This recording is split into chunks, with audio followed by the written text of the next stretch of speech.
नमस्कार, जनता टीवी देख रहे हैं आप। मैं हूं आपके साथ पूजा मोहन पांडे। बुलेटिन की शुरुआत बड़ी और अहम जानकारी के साथ करेंगे। इस वक्त की बड़ी खबर सामने आ रही है। बड़ी खबर प्रयागराज से। प्रयागराज के बाघंबरी मठ से बड़ी खबर है। बलवीर गिरी बन सकते हैं बाघंबरी मठ के महंत। बलवीर के दावे को निरंजनी अखाड़े ने खारिज नहीं किया है। कानूनी वसीयत होने पर उनका पटाभिषेक हो सकता है। बड़ी खबर आपको बता रहे हैं। निरंजनी अखाड़े के सचिव रविंद्र पुरी का बयान सामने आया है। उन्होंने कहा 2 से 3 दिन में तय होगा मठ का अगला महंत कौन होने वाला है। रविंद्र पुरी ने बलवीर में महंत बनने की योग्यता है, ऐसा कहा है। बड़ी खबर आपको बता रहे हैं। इस वक्त की बेहद बड़ी खबर है ये। इस खबर पर ज्यादा जानकारी के लिए ग्राउंड जीरो का रुख करते हैं। आनंद राज हमारे साथ में जुड़े हुए हैं फोन लाइन से। आनंद राज, क्या कुछ अपडेट है? बलवीर गिरी के नाम की चर्चा शुरुआत से ही थी, अब ऐसे में एक बार फिर से रविंद्र पुरी ने भी बलवीर गिरी के नाम पर मुहर लगाई है। देखिए, ये पूरा वसीयत से जुड़ा मामला है, क्योंकि प्रयागराज का बाघंबरी मठ में अरबों रुपए का वसीयत का बात है। इसको लेकर 3 बार वसीयत चेंज की गई। महंत नरेंद्र गिरी ने की थी, लेकिन आखिरी में महंत नरेंद्र गिरी ने बलवीर गिरी को ही अपना वसीयत नामा दिया है, जिसकी पुष्टि आज खुद यहाँ के महंतों ने किया है। उनका ये कहना है कि क्योंकि वसीयत में आनंद गिरी को हटाकर बलवीर गिरी को किया गया, तो इसलिए हम लोग बलवीर गिरी को ही अब अपना दूसरा उत्तराधिकारी मानेंगे। और बलवीर गिरी के दावे को निरंजनी अखाड़े ने भी खारिज कर दिया था। बलवीर गिरी के पक्ष में कानूनी वसीयत होने पर उनका होगा पट्टाभिषेक भी किया जाएगा। इसके अलावा निरंजनी अखाड़े के सचिव रविंद्र पुरी का ये बयान जारी कर बकायदा ये सारी बातें कही हैं। अब ये तय हो गया है कि बलवीर गिरी ही दूसरा उत्तराधिकारी मठ का हो सकता है। जी पूजा। ठीक है, बहुत शुक्रिया आनंद हमारे साथ जुड़ने के लिए, अहम जानकारी ग्राउंड जीरो से साझा करने के लिए। तो बड़ी खबर, अहम जानकारी प्रयागराज से। संवाददाता ने भी इस बात की पुष्टि करी है कि रविंद्र पुरी ने कहा है साफ तौर पर कि बलवीर गिरी में महंत बनने की योग्यता भी है और वसीयत भी इसी तरफ इशारा कर रही है। हालांकि महंत नरेंद्र गिरी ने 2 बार वसीयत पहले भी बनवाई थी। उसमें पहले बलवीर गिरी का नाम था, फिर उसके बाद आनंद गिरी का नाम सामने आया। आनंद गिरी के बाद 2020 में दोनों ही वसीयतों को रद्द करवाते हुए बलवीर गिरी के नाम पर मुहर लगी थी।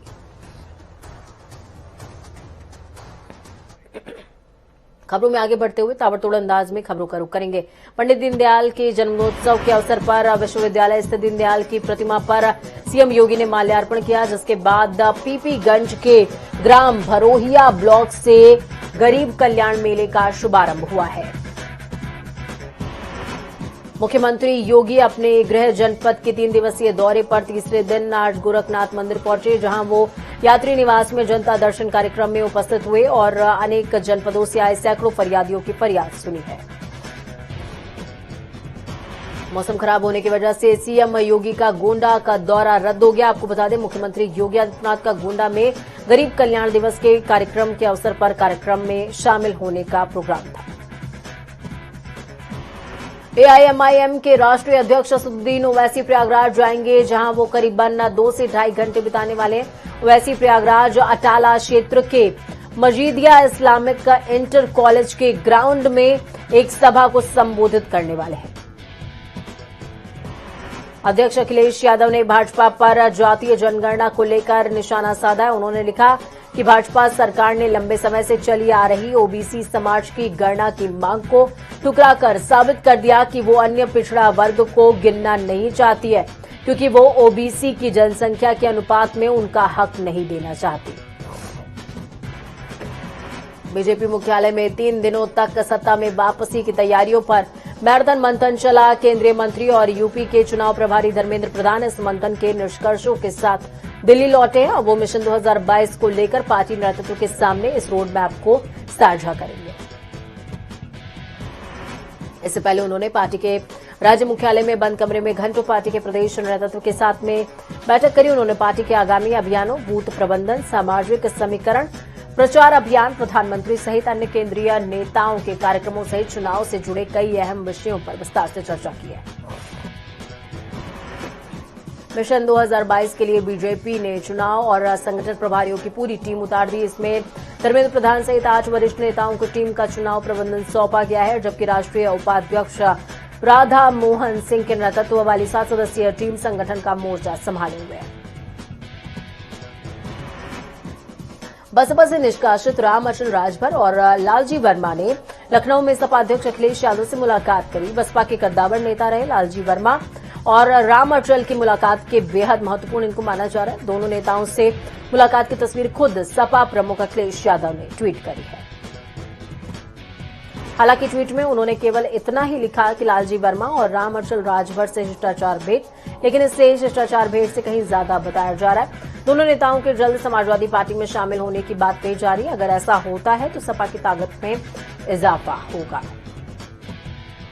उत्तर प्रदेश मदरसा शिक्षा परिषद की साल 2021 का परीक्षा परिणाम घोषित कर दिया गया। प्रयागराज में राज्य में अल्पसंख्यक कल्याण मंत्री नंद गोपाल नंदी ने कंप्यूटर का बटन क्लिक करके परीक्षा परिणाम जारी किया। परीक्षा में उत्तीर्ण सभी छात्र छात्राओं को मंत्री नंदी ने शुभकामनाएं देते हुए उज्जवल भविष्य की कामना की है। यूपी में बियर बनाने वाली छोटी इकाइयों की संख्या बढ़ाने की फैसला लिया गया। इसके साथ ही शॉपिंग मॉल्स में विदेशी और अंग्रेजी शराब की दुकानों की संख्या भी बढ़ी है। आबकारी विभाग की समीक्षा बैठक में अपर मुख्य सचिव संजय आर भूसरेड्डी ने सभी जिला आबकारी अधिकारियों से कहा कि वो अपने जिलों में इच्छुक लोगों से संपर्क करते हुए ज्यादा से ज्यादा माइक्रो बीवरी और प्रीमियम रिटेल वैन शॉप खोले जाने के लिए कोशिशें करें। आपको बता दें, माइक्रो बीवरी और प्रीमियर रिटेल वैन शॉप के संबंध में समीक्षा करते हुए ये भी कहा गया कि कोविड के दौरान रिटेल बॉन्ड शॉप नहीं खुल पाई थी। प्रयास करें कि ज्यादा से ज्यादा खुल सके। प्रदेश के 45,633 जूनियर हाई स्कूलों की सभी बेटियों को आत्मरक्षा के लिए लक्ष्मीबाई आत्मरक्षा प्रशिक्षण दिया जाएगा। इसके अलावा 746 कस्तूरबा गांधी आवासीय विद्यालयों और 2,272 सरकारी माध्यमिक स्कूलों की बेटियों को भी ये प्रशिक्षण दिया जाएगा। ये प्रशिक्षण 1 महीने का होगा। प्रशिक्षण के लिए केंद्र सरकार ने 5,000 रुपए के प्रति स्कूल का बजट सामने रखा है। साथ में आपको बता दें, समग्र शिक्षा अभियान में इस शैक्षिक सत्र के 7,484 करोड़ रुपए का बजट पेश हुआ है, जो कि मंजूर हो चुका है। इन तीनों की तरह के स्कूलों के लिए 24 करोड़ 31 लाख रुपए का बजट मंजूर किया गया। इसमें बेटियों के आत्मविश्वास बढ़ाने की कोशिश करने के साथ ही उन्हें बेल्ट, स्टोल, जूते, की चेन, बैग, पेन, पेंसिल आदि को ही हथियार बनाते हुए इनको इस्तेमाल करने की ट्रेनिंग दी जाएगी। आगरा की बहू अंकिता जैन ने संघ लोक सेवा आयोग की परीक्षा में देश में तीसरा स्थान हासिल किया है। परचम लहराया अंकिता की डिफेंस स्टेट निवासी डॉक्टर राकेश त्यागी और डॉक्टर सविता त्यागी की पुत्रवधू हैं। अंकिता वर्तमान में ऑडिट एंड अकाउंट सर्विसेज में मुंबई में तैनात है। अंकिता की छोटी बहन वैशाली भी 21वीं रैंक हासिल करती हुई नजर आई। दूसरी ओर कानपुर की बेटी दिव्या मिश्रा ने आईपीएस बनकर माता पिता का मान बढ़ाया है। दिव्या की ऑल इंडिया 28वीं रैंक आई है। कृषि कानूनों में एमएसपी की मांग, महंगाई, बेरोजगारी, निजीकरण के विरोध में 27 सितंबर को बुलाए गए भारत बंद की तैयारियां पूरी हो चुकी हैं। बंद का ऐलान कर रहे संगठनों ने दावा किया है कि इसका असर पूरे भारत में देखने को मिलेगा। 15 राज्यों में पूर्णबंदी रहेगी। भारत बंद के बाद बीजेपी नेताओं का बहिष्कार करने की योजना है।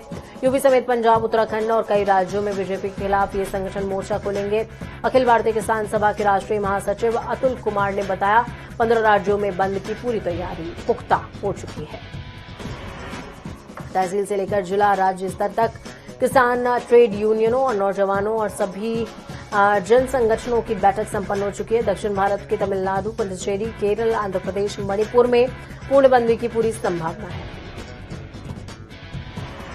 लखनऊ में डेंगू का प्रकोप थम नहीं रहा है। शुक्रवार को एलाइजा जांच में 12 लोगों में डेंगू की पुष्टि हुई, जबकि अस्पतालों में ओपीडी में 26 बुखार पीड़ितों में डेंगू की पुष्टि हुई है।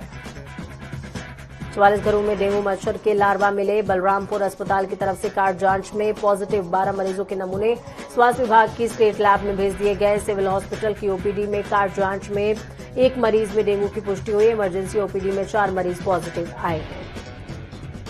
हालांकि अभी मरीज घर पर रुककर अपना इलाज करवा रहे हैं, लेकिन लोक बंधु अस्पताल की ओपीडी में 3 बुखार के मरीजों में कार्ड जांच में डेंगू की पुष्टि हुई। सीएमओ डॉक्टर मनोज अग्रवाल ने बताया, कार्ड जांच में पुष्टि के बाद नमूनों को स्टेट लैब भेजा जाता है।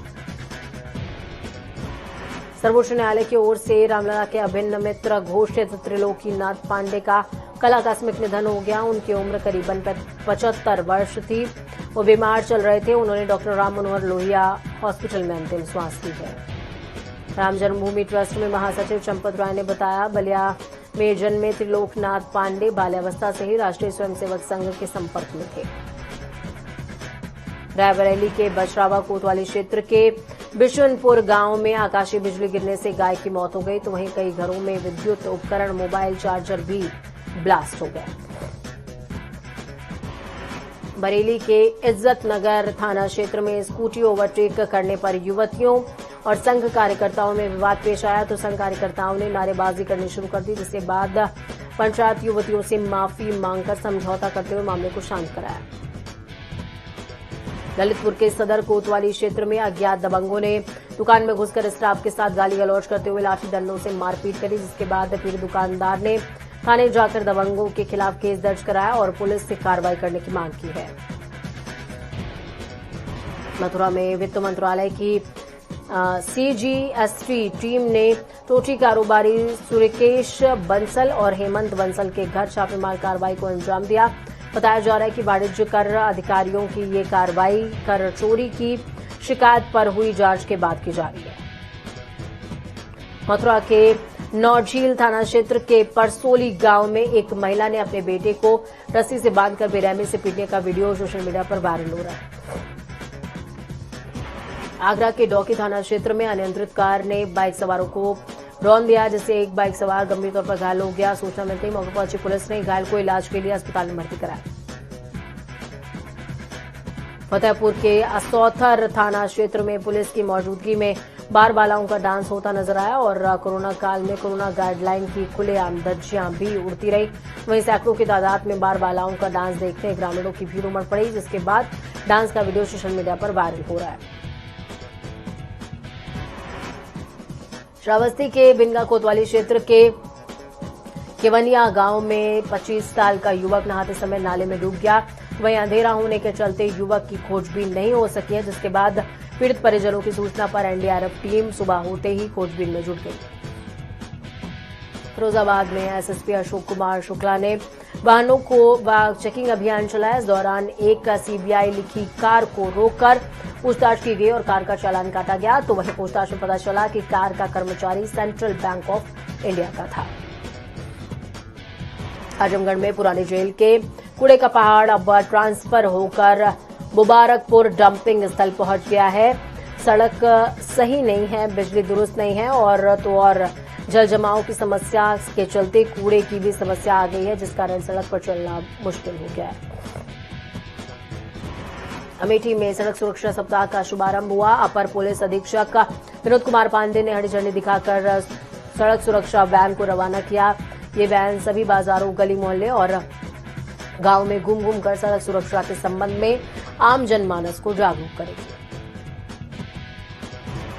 बागपत के बड़ौद कोतवाली क्षेत्र में एक बार फिर से सोशल मीडिया पर असलहे के साथ बच्चों की फोटो वायरल हो रही है, जिसमें 2 बच्चे अलग अलग फोटो में तमंचे लिए बैठे हुए हैं, लेकिन पढ़ने लिखने की उम्र में बच्चे अवैध हथियारों से खेलते नजर आ रहे हैं। प्रयागराज में बदमाशों ने मां बेटी पर धारदार हथियार से हमला कर दिया, मौके से फरार हो गए। जिसके बाद सूचना मिलते ही मौके पर पहुंची पुलिस ने दोनों के शवों को कब्जे में लेकर पोस्टमार्टम के लिए भेज दिया और मामले की तफ्तीश शुरू कर दी। बाराबंकी में बड़ी बहन ने छोटी बहन की निर्मम हत्या कर दी और हत्या के बाद शव को घर में ही दफना दिया। कई दिनों की खोजबीन के बाद घर से ही मृतका का शव बरामद किया गया, जिसके बाद पुलिस ने शव को खोदकर बाहर निकलवाया और आरोपी की गिरफ्तारी शुरू कर दी। कुशीनगर के पडरौना सदर तहसील में एंटी करप्शन गोरखपुर की टीम ने लेखपाल को रंगे हाथों 5,000 रुपए की घूस लेते हुए गिरफ्तार किया। आपको बता दें, लेखपाल ने जमीन नापने के लिए घूस मांगी थी। रायबरेली के सरैनी थाना क्षेत्र के बीटा गांव में महिला सहित दबंगों ने अधेड़ पर लाठी डंडों से हमला कर दिया, तो वहीं मारपीट का वीडियो सोशल मीडिया पर वायरल हो रहा है। मिर्जापुर में पर्याप्त बेड न होने के कारण बीमार मरीजों का पेड़ के नीचे चबूतरे पर लिटाकर इलाज करते वीडियो वायरल हो रहा है, जिसके बाद स्वास्थ्य महकमे में हड़कंप मच गया। तो वहीं इस वीडियो पर सीएमओ ने सफाई देते हुए कहा, अस्पताल में बेड कम थे और मरीज ज्यादा हो गए थे। कन्नौज के कासगंज थाना क्षेत्र में पुलिस ने धोखाधड़ी कर रहे एटीएम से रुपए पार करने वाले 2 चोरों को गिरफ्तार किया। चोर एटीएम कार्ड धारक के पीछे खड़े होकर उसका पासवर्ड पता कर लेते थे और फिर कार्ड उड़ाकर रुपए निकाल लिया करते थे। बिजनौर के नहटौर थाना क्षेत्र में 3 दिन पहले नहटौर थाना क्षेत्र में हुए युवक की हत्या का पुलिस ने खुलासा कर दिया। पुलिस ने 2 हत्यारों को गिरफ्तार किया, साथ ही मृतक के बाइक और मोबाइल भी बरामद किया। सिद्धार्थनगर में भीड़ के साथ नारेबाजी करते हुए टिकट की दावेदारी पेश करने जा रहे खंड विकास अधिकारी का वीडियो सोशल मीडिया पर वायरल हो रहा है, जहां विकास अधिकारी ड्यूटी छोड़कर अब नेतागिरी करने लग गए हैं। प्रतापगढ़ में लगातार हो रही बारिश से सड़कों पर जल जमाव की स्थिति उत्पन्न हो गई। सड़कों पर बीच में बड़े गड्ढे दिखाई दे रहे हैं, तो वहीं इन गड्ढों से कभी भी कोई भी बड़ी दुर्घटना हो सकती है।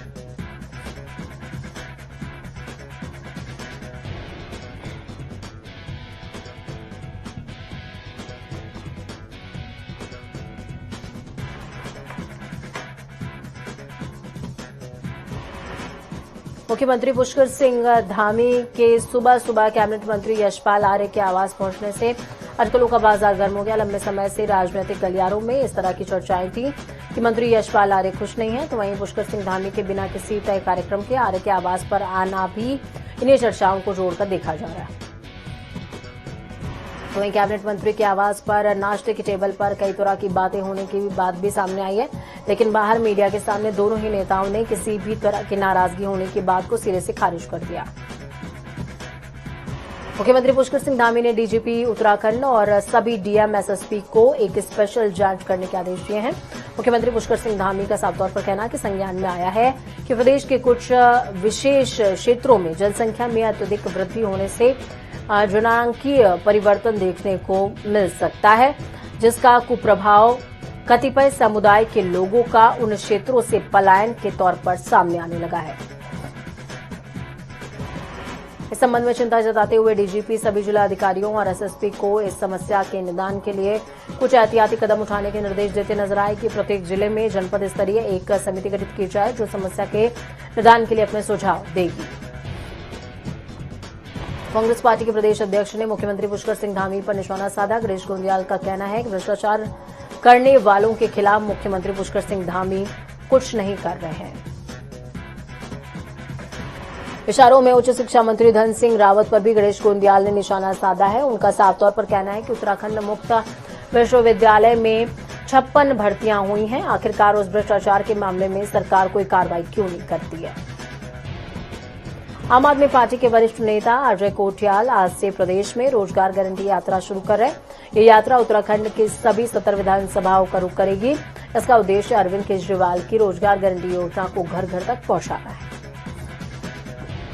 पहले चरण में कर्नल कोठियाल 9 विधानसभाओं में जाएंगे। यात्रा को हरी झंडी प्रदेश के बेरोजगार दिखा रहे हैं। ये जानकारी पार्टी के प्रदेश प्रभारी दिनेश मोहनिया ने साझा करी। रोजगार गारंटी यात्रा के तहत 300 नुक्कड़ नाटक और सभी विधानसभाओं में रोड शो किए जा रहे हैं। पहले चरण में 25 सितंबर को नैनीताल, 26 सितंबर को भीमताल, 27 सितंबर को रानीखेत, 28 सितंबर को सल्ट, 29 को द्वाराहाट, 30 सितंबर को सोमेश्वर, 1 अक्टूबर को अल्मोड़ा, 2 अक्टूबर को कापकोट और 3 अक्टूबर को बागेश्वर में यात्रा निकाली जाएगी। हरिद्वार के पथरी थाना क्षेत्र में खनन माफियाओं ने जमकर जेसीबी, लोडर आदि मशीनों से अवैध खनन करते हुए उसे स्टोन क्रशर में ठिकाने लगा रहे हैं। स्टोन क्रशर मालिकों के मिलीभगत से अवैध खनन को अंजाम दिया जा रहा है, तो वहीं राजस्व विभाग और अन्य प्रशासन भी इस ओर कोई ध्यान नहीं दे रहा है। केदारनाथ धाम में लगातार दूसरे दिन भी बारिश बदस्तूर जारी रही। धाम की चोटियों पर एक बार फिर से ताजा बर्फबारी देखने को मिली। धाम में ठंड भी ज्यादा बढ़ गई है। बारिश और ठंड के बावजूद भी धाम में यात्रियों के पहुंचने का सिलसिला बदस्तूर जारी है। केदारनाथ धाम की यात्रा करने के लिए बिना ई पास के पहुंच रहे यात्रियों को प्रशासन और पुलिस की ओर से बिना यात्रा कराए ही बैरंग वापस लौटाया जा रहा है। ऐसे में यात्रियों को मायूस होना पड़ रहा है। अभी तक बिना ई पास के आए 684 और 719 गलत ई पास के तीर्थ यात्रियों को अलग अलग बैरियरों से वापस लौटाया गया है। वक्त यहाँ पर छोटे से ब्रेक का। ब्रेक के उस पार खबरों का सफर लगातार जारी रहेगा। बने रहिए जनता टीवी के साथ, क्योंकि हमें आपकी ताकत, अपना और अपनों का बहुत ज्यादा ख्याल रखें। नमस्कार।